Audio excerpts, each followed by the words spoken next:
Senior صحافی اور تجزیہ کار جاوید چودھری کے مطابق ہم اسے پکڑیں گے کہ پورا بینک آف امریکہ خالی کیوں نہ ہو جائے۔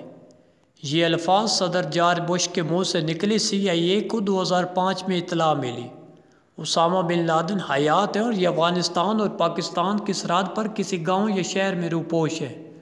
CIA کو اسے تلاش کرنے کے لیے صدر کی خصوصی اجازت درکار ہے، کیونکہ آپریشن کے لیے رقم چاہیے تھی اور یہ رقم صرف صدر فراہم کر سکتا تھا۔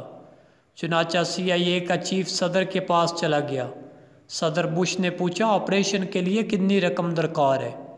چیف نے جواب دیا، ہم سر دست کچھ کہہ نہیں سکتے۔ صدر نے پوچھا، اور وقت کتنا چاہیے؟ اس کا جواب پھر وہی تھا، ہم کچھ کہہ نہیں سکتے، سال بھی لگ سکتا ہے اور 2 دہائیاں بھی۔ صدر نے لمبی سانس لی اور کہا، ڈن ہو گیا، تم لادن کی تلاش کرو، ہم اسے پکڑیں گے کہ پورا بینک آف امریکہ خالی کیوں نہ آ جائے۔ اور یوں CIA نے اگلے ہی دن کام شروع کر دیا۔ جارج بش 2009 تک صدر رہا۔ اگلے 4 سال صدر نے آپریشن نہیں رکنے دیا۔ اس پر اربوں ڈالر خرچ ہوئے۔ صدر یہ رقم خصوصی اختیارات کے تحت جاری کرتا رہا۔ جارج بش کے بعد باراک حسین اوباما صدر بن گئے۔ جارج بش نے اسامہ بن لادن کی فائل ان کے حوالے کی، وائٹ ہاؤس سے رخصت ہو گیا۔ صدر اوباما نے بعد ازاں تسلیم کیا، میں نے کئی بار سوچا میں یہ آپریشن بند کرا دیتا ہوں، مجھے لا حاصل محسوس ہوتا تھا۔ ہم 2011 کی شروع تک 1 انچ بھی آگے نہیں بڑھے تھے، لیکن مجھے ہر بار جارج بش کا یقین اور کنوکشن روک لیتی تھی۔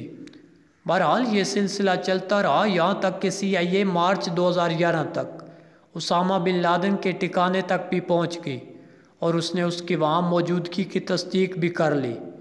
قصہ مختصر، امریکہ نے 2 مئی 2011 کی درمیانی رات ایبٹ آباد میں آپریشن کیا، اسامہ بن لادن کو قتل کیا، اس کی میت افغانستان لے گیا۔ آپریشن کی تکمیل کے بعد صدر اوباما نے جارج W بش کو فون کیا۔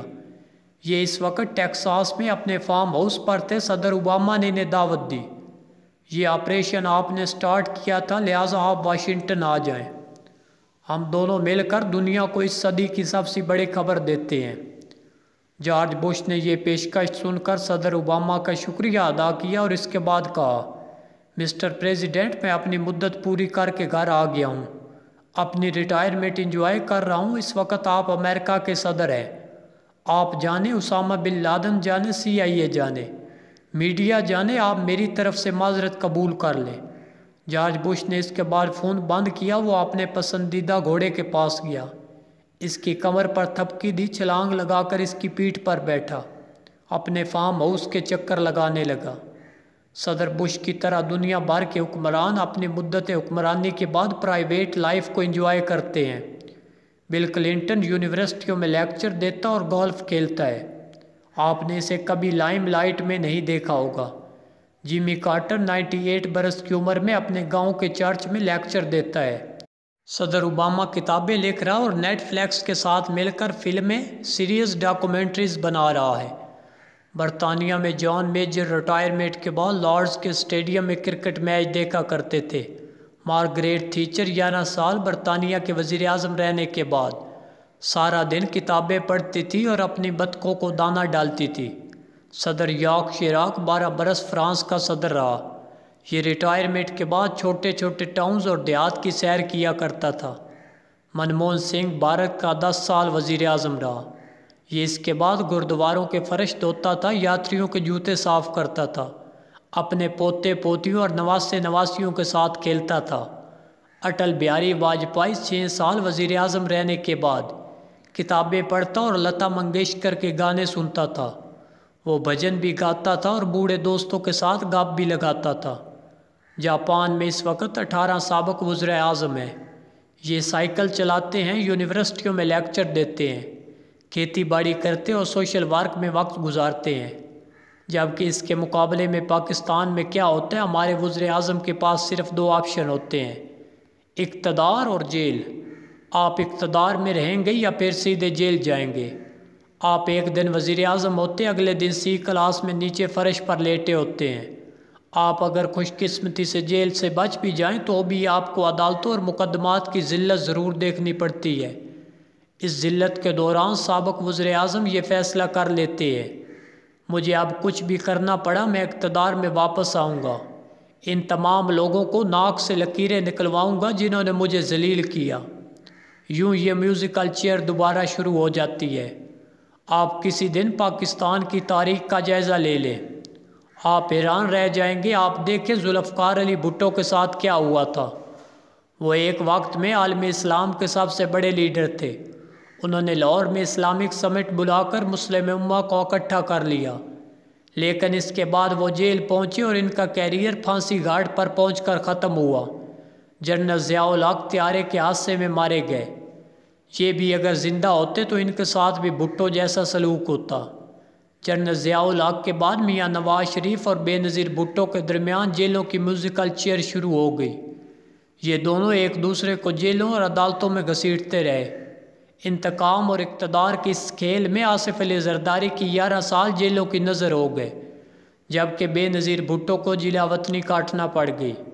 میاں نواز شریف کو بھی 2 بار جیلیں اور جلا وطنیاں دیکھنا پڑی۔ میاں شہباز شریف، شہید خاقان عباسی، حمزہ شہباز اور مریم نواز کے ساتھ کیا کیا نہیں ہوا۔ یہ کس کس جیل میں خوار نہیں ہوئے۔ عمران خان اقتدار میں آئے تو یہ اسٹیبلشمنٹ کی ڈارلنگ تھے۔ یہ طاقت کے گھوڑے پر بیٹھ کر سیاستدانوں کے پنکھے اور اے سی بند کراتے رہے۔ یہ رانا ثناء اللہ جیسے سیاستدانوں پر ہیروئن ڈلواتے رہے۔ یہ سیاسی مخالفین کو مونچھوں سے بھی پکڑتے رہے، لیکن آج وہ عمران خان کہاں ہیں جو 1.5 سال پہلے صدر ڈونلڈ ٹرمپ سے ورلڈ کپ جیت رہے تھے، مہاتیر محمد اور اردگان کو حکومت کرنے کے طریقے بتا رہے تھے، چین کے صدر کو اسلامی معیشت پر آدھ گھنٹے لیکچر دیتے تھے، سعودی ولی عہد کی ڈرائیوری میں ایئرپورٹ آتے اور جاتے تھے، جو آرمی چیف کو ایکسٹینشن دے رہے تھے صدر عارف علوی کو عارف کہہ کر بلاتے تھے، جو پرویز الہی کو پنجاب کا وزیر اعلیٰ بنا رہے تھے، قومی اسمبلی سے استعفے دے رہے تھے، اسمبلیاں توڑ رہے تھے، ہزاروں گاڑیوں کے قافلے میں ہائی کورٹ جا رہے تھے۔ ان کے متاثرین ان کی گرفتاری پر فوجی تنصیبات پر حملہ کر دیتے تھے۔ چیف جسٹس آف پاکستان انہیں اپنا مہمان بنا رہے تھے، انہیں مرسنڈیز گاڑی میں بلا کر گڈ ٹو سی یو کہہ رہے تھے، لیکن وہ عمران خان آج کہاں ہیں؟ وہ اٹک جیل کے 11 بائی 10 فٹ کے اس سیل میں ہیں جہاں بیڈ ہے اور نہ ہی اے سی، جہاں پہلے انہیں گھر کے کھانے کی سہولت تک دستیاب نہیں تھی۔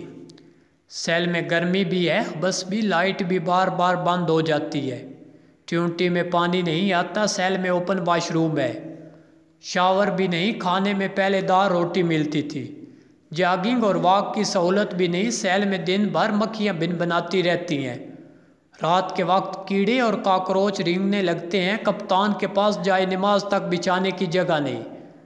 چنانچہ آج آپ چیئرمین کی زندگی کو 4 دسمبر، جنوری 2023، مئی 2022 اور مارچ 2022 4 حصوں میں تقسیم کیا جائے تو اس میں زمین آسمان کا فرق دکھائی دے گا۔ کہاں ایک وقت تھا یہ عثمان بزدار محمود خان کو وزیر اعلیٰ، عمران اسماعیل چودھری سرور کو گورنر بنا دیتے تھے، یہ عارف علوی کو صدر، اسد کیسر کو سپیکر، جنرل باجوہ کو مزید 3 سال آرمی چیف بنا دیتے تھے، یہ صدر شی جن پنگ، وزیر اعظم مہاتیر محمد اور طیب اردگان کو گائیڈ کرتے تھے، سعودی عرب اور ایران کے درمیان 1450 سال پرانا تنازع ختم کرانے کی کوشش کرتے تھے، اور کہاں آج یہ ساری رات مچھر مارتے رہتے ہیں، انہیں گولی کھانے کے بعد بھی نیند نہیں آتی، یہ اپنے وکلا سے کہتے ہیں جو بھی کرنا پڑے لیکن مجھے جیل سے نکالو۔ آپ اگر یہ دونوں انتہائیں دیکھیں گے تو آپ کو ان کے درمیان بہت فاصلہ ملے گا۔ یہ فاصلہ کیوں ہے؟ کیا ہمارے وزیر اعظم بھی دنیا کے دوسرے حکمرانوں کی طرح عزت کے ساتھ ریٹائر نہیں ہو سکتے؟ اور کیا یہ بھی اقتدار کے بعد آرام سے زندگی نہیں گزار سکتے؟